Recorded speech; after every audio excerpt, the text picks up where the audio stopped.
Primeiramente, uma boa tarde.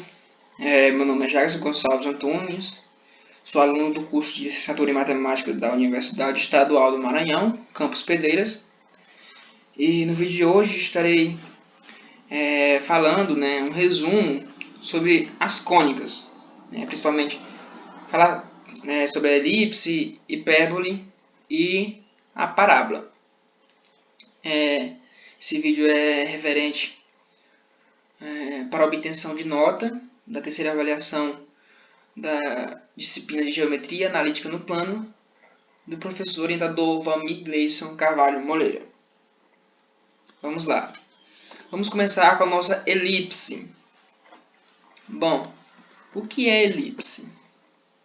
Olha, se a gente pegar aqui um cone e fizer um corte nesse cone, um corte que não seja reto, um corte que seja inclinado, não pode ser paralelo à base, um corte inclinado, vamos obter essa figura rachurada aqui, que é a nossa elipse. Então, o enunciado fala, fixados os pontos F1 e F2, que no caso são os focos, o conjunto dos pontos P faz que PF1 mais PF2 é igual a 2A, é denominado de elipse. Esse conjunto de pontos equidistantes é denominado elipse. O conjunto por exemplo, P até F1 mais P até o F2 é igual a 2A. E todos esses pontos, o conjunto de todos esses pontos P vai formar a nossa elipse. Tranquilo? Beleza. Então, elementos da elipse. Temos os focos, F1 e F2, a distância focal, onde a distância focal do nossos focos é 2C. Por quê? Porque a distância do foco até o centro é C e de um centro até o outro foco também é C. Então, a distância entre os focos é igual a 2C. O eixo maior, que é o eixo aqui A até a linha, a distância entre o tamanho desse eixo é o quê? Se A até C é igual a A, e de C até o A' também é A, a distância, então, o tamanho do nosso eixo maior é 2A. E do eixo menor é o seguinte, a distância de B até o C é B'zinho, e de C até o B' também é B'zinho. Logo, o eixo menor tem tamanho 2B. Tranquilo? Bem mamão papo com açúcar. Tranquilo. Relação fundamental da elipse. Como eu falei anteriormente, a distância de um foco a um ponto qualquer da elipse, mais a distância deste mesmo ponto até o outro foco é igual a 2A, Então, como este ponto aqui está pertencente ao vértice do nosso eixo menor, e o eixo menor é perpendicular ao eixo maior, e os focos F1 e F2 sempre, atenção, os focos da elipse sempre estarão no eixo maior, beleza? Guarde isso. Então, como os nossos focos estão no eixo maior, e o ponto C, que pertence tanto ao eixo menor quanto ao eixo maior, ele divide, ele é o meio desse segmento F1 até o F2, então, logo, como essa corda aqui é 2A, cada pedaço dela será A, viu? Aqui é A e aqui também é A, tranquilo? Beleza, então a gente pode perceber que a gente criou aqui, a gente fez aqui, um triângulo retângulo. Logo, a relação fundamental da nossa elipse, ela é envolvendo o teorema de Pitágoras, Ela é A ao quadrado igual a B ao quadrado mais C ao quadrado. Essa é a nossa relação fundamental da elipse, tranquilo? Beleza.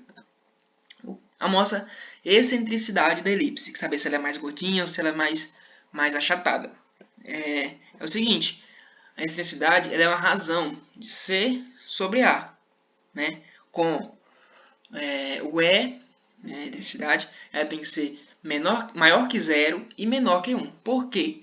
Como é na divisão de C sobre A, e podemos ver que C ele é menor do que A, logo, sempre essa divisão será uma divisão, um resultado menor que 1 e maior que 0. Tranquilo? Porque uma distância não pode ser menor que 0.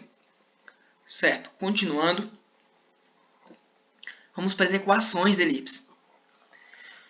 A elipse tem de duas maneiras as equações dela. Quando o eixo maior estiver na horizontal e quando o eixo maior estiver na vertical, né? Ou seja, quando o eixo maior é paralelo ou coincidente com o eixo x do plano cartesiano, nós teremos as seguintes equações. Ó. Essa daqui, ó, quando o nosso eixo maior estiver paralelo, né, ao nosso eixo x do plano cartesiano. E essa outra aqui, ó, quando estiver na origem do plano cartesiano, o centro da hipérbole, da elipse, desculpa. O centro da elipse estiver na origem do plano cartesiano, vamos usar essa equaçãozinha aqui. Por quê? Porque quando eu substituir bem aqui, ó, x inicial e y inicial, vamos chegar a ela. Aí nós usa logo ela direto, para ganharmos tempo. E quando o eixo maior for paralelo ou coincidente com o eixo y no plano cartesiano, que é quando eu disse quando o eixo maior estiver na vertical, né, usaremos a seguinte fórmula, que podemos perceber que a gente trocou, né, a gente vai sempre, quando estiver na vertical, a gente vai trocar os nossos numeradores de lugar, ok? Vamos trocar os numeradores de lugar, beleza? E é só isso. E quando for na origem, ó, tem o nosso x inicial e y inicial, a gente troca por 0 e vamos chegar nessa formulazinha aqui. Beleza? Tranquilo. Percebe-se que na elipse, ó, preste atenção que na elipse, o sinalzinho aqui, ó, dividindo, vai ser a adição. Tranquilo? Beleza. Vamos para a nossa hipérbole. Sem perdermos tempo, vamos logo para a nossa hipérbole. Se eu traço um corte aqui nesses dois cones, vamos obter duas figuras aqui, né? Essa figura de cima e essa de baixo. Então, a junção dessas figuras aqui, vamos ter a nossa hipérbole. É a nossa hipérbole, viu? Essas figuras. Então, sendo F1 e F2 os pontos do plano, o conjunto dos pontos P tais que o módulo de PF1 menos PF2 é igual a 2A. Esse conjunto de pontos é denominado de hipérbole, ou seja, porque já que está em módulo, porque é distância, papai. Em distância não podemos colocar negativo, né? Não existe distância negativa, beleza? Tranquilo. Então, ó, se eu tenho aqui uma hipérbole, ó, vou desenhar aqui a hipérbole, e aqui temos um foco 1 e o foco 2. Se eu pegar qualquer que seja o ponto, vamos dizer que esse ponto aqui, ó, a distância dele para F1 menos dele para F2 será igual a 2A, sempre, essa constante 2A. Viu?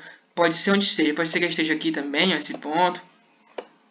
A distância dele para F1 menos dele mesmo até F2 também será 2A, tranquilo? É uma constante. Elementos da hipérbole. A nossa hipérbole tem o seguinte, ó, distância focal, né, que é a distância entre os focos da hipérbole. Temos aqui, ó, foco 1 e o foco 2. Podemos prestar atenção que os focos estão dentro da concavidade, viu? Ó, nunca está para fora, beleza? E o seguinte, na nossa figura que a gente estudou anteriormente, que foi a elipse, ela tinha um eixo maior e um eixo menor. Na hipérbole agora, ela vai ter o quê? Vai ter o eixo real e o eixo imaginário, tranquilo? O eixo real é aonde? Esse aqui, ó, que vai de A1 até A2, é o eixo real. E o tamanho do nosso eixo real é o seguinte, é 2A. A distância focal, eu esqueci de falar, a distância focal é 2C, viu? E o tamanho do nosso eixo real é 2A. Beleza? Tranquilo. E o nosso eixo imaginário é o eixo que vai aqui de B1 até B2. O tamanho do nosso eixo imaginário é 2b. Tranquilo? Facinho, facinho. Relação fundamental da hipérbole. Ó, é o seguinte. Na hipérbole, ó, podemos também notar aqui um triângulo, né? Um triângulo retângulo. E usando o teorema de Pitágoras, vamos perceber que o quê? Que a hipotenusa agora do nosso triângulo não será mais o A como na elipse. A hipotenusa será o nosso C. Então será o quê? C ao quadrado igual a B ao quadrado mais A ao quadrado. Entendeu? Essa agora é a nossa relação fundamental da hipérbole. Beleza? Tranquilo. Continuando. A excentricidade da nossa hipérbole. Qual é a excentricidade da nossa hipérbole, Jackson? Meu amor, é C sobre A também. Então, só que no caso aqui, ó, como o C, né, podemos ver, ó, o C na distância de F1 até a origem, né, e o A é a distância de A1 até a origem, então podemos perceber o quê? Que o C é maior do que A. Então, logo, nossa excentricidade sempre será maior do que 1. Tranquilo? Beleza. Vamos para as equações da hipérbole. O eixo real, quando o eixo real estiver paralelo, né, ou coincidente com o eixo x do plano cartesiano, teremos a seguinte equação. Ó. Ela só é diferente da equação da elipse. O sinal aqui, ó, na elipse era positivo, agora ficou negativo, tranquilo? Beleza, estará nessa forma aí se tiver com o eixo real, né, paralelo ao eixo x. E quando o centro dessa hipérbole estiver o quê? Estiver na origem do plano cartesiano, né, e substituir aqui por 0 e 0, vamos chegar a essa formulazinha aqui. Ó. Ela é uma formulazinha mais enxuta. Tranquilo? Beleza. Agora, quando o nosso eixo real, né, estiver paralelo ao eixo x do plano cartesiano, não, ao eixo y do plano cartesiano, terá o seguinte, papai. Ó. Nós vamos trocar agora os denominadores de lugar. Ok? Vai trocar os denominadores de lugar. Então, y menos y inicial dividido ao quadrado. Aqui na primeira equação não estava lá depois do menos. Agora está antes do menos. Tranquilo? Beleza. Então, desta forma. Ou então você pode perceber o quê? Quando o x estiver positivo, ó, quando o x estiver positivo, é porque a nossa hipérbole está o seguinte: o eixo real dela está paralelo ao eixo x, quando o x estiver positivo. E quando o x quer dizer, estiver negativo, ó, o x aqui está negativo agora. Quando o x está negativo, a nossa hipérbole estará o quê? Paralelo ao eixo y. Tranquilo? Beleza. Continuando, vamos para a nossa queridíssima parábola. Ó, temos um cone, né? Se eu cortar esse cone aqui, ó, de forma inclinada, né, pegando no lado do cone até chegar na base, vamos obter essa figura que estou rachurando. Que figura é essa? É a nossa parábola, tranquilo? A parábola é o conjunto de todos os pontos que equidistam de um ponto e uma reta. Ó, se eu tenho aqui a parábola, em cima aqui tem a parábola. Ó. Então, aqui em cima, nesse pontinho azul, é o nosso foco. Viu? Esse pontinho aqui ó, é o vértice. A distância do foco até o vértice é a mesma distância do vértice até a reta. Isso se aplica a todos os outros pontos da parábola. A distância do vértice para esse ponto Q é a mesma distância de Q até o foco. E assim sucessivamente. Entendeu? E o conjunto de todos esses pontos que formam a nossa parábola. Tranquilo? Beleza. Na nossa parábola tem os seguintes elementos. F, que eu acabei de falar, que é o foco. O P, que é o parâmetro. O parâmetro é a distância entre o foco e a reta diretriz. Ok? O Q, que é um ponto qualquer da parábola. O V, que é o vértice da nossa parábola. Que aqui, podemos dizer que é o centro da nossa parábola também, o vértice da nossa parábola. E temos também a reta diretriz, que é essa retazinha aqui, que está em amarelo, tá vendo? Aqui é a nossa reta diretriz. Temos o eixo de simetria, que é o eixo aqui que parte a parábola ao meio, que chamamos de o eixo E, o eixo de simetria. É como se fosse um espelho, tá vendo? E temos as distâncias entre F e D, como eu acabei de falar, é o parâmetro. A distância entre o foco e a diretriz é o parâmetro. A distância entre o foco e o vértice é 1/2 do parâmetro. E a distância entre o vértice e a reta diretriz também é 1/2 do parâmetro. Tranquilo? Facinho, facinho. Continuando, vamos para as equações. Quando a nossa parábola tiver concavidade voltada para cima, teremos as seguintes equações. X ao quadrado, x ao quadrado é igual a 2πy. Isso aqui é quando a nossa parábola tiver concavidade voltada para cima, ou seja, a nossa reta diretriz está paralela ao eixo x, então o y aqui na equação estará em função do x. Logo, o x estará com esse sinalzinho aqui ao quadrado, entendeu? O x estará ao quadrado por quê? Porque o y está em função do x. E quando essa daqui, pequenininha, mais enxuta, é quando o vértice está na origem. Quando o vértice não está na origem, a gente usa essa daqui, e substitui os valores lá do vértice, do x do vértice e o y do vértice. Tranquilo? Beleza. Com a concavidade voltada para baixo. Com a concavidade voltada para baixo, nós sabemos que o azinho fica negativo, Então, nossa reta diretriz ainda está paralela ao eixo x. Voltada para baixo a concavidade, mas a reta diretriz ainda está paralela ao eixo x. Então, com isto, o y ainda está em função do x. Logo, só muda esse sinalzinho aqui. A gente agora coloca o sinalzinho de menos. Tranquilo? Fica negativo, porque ele está para baixo. Então, x ao quadrado é igual a menos 2πy. E aqui, só muda também o sinal do menos 2πy. Viu?